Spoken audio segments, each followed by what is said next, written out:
Welcome to the Tech Egg. Don't get scrambled. Enjoy the video. You start by identifying the exact graphics chip and operating system, so you download a matching driver. Use Device Manager or run DXDiag to confirm model and 64-bit versus 32-bit. Once done, create a system restore point or a quick full backup to revert if needed.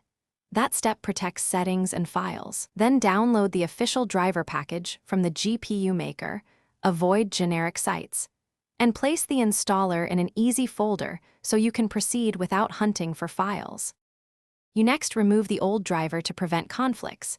If you want a truly clean start, boot to safe mode and run display driver uninstaller, following its prompts. If you prefer built-in tools, open Device Manager, uninstall the adapter and check Remove Driver Software, then reboot. Once the system is clean, run the downloaded installer as administrator, choose a clean or express install per preference, and let the setup complete.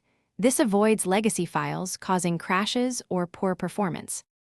You finish by rebooting immediately so the new driver initializes correctly, then verify the version in Device Manager and the GPU control panel.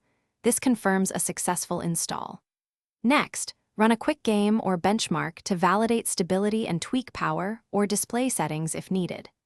If you encounter black screens, crashes, or poor performance, use the system restore point or Device Manager rollback, or reinstall the previous stable driver. That single troubleshooting move often resolves compatibility. Thanks for watching. Consider subscribing if I helped unscramble your problems.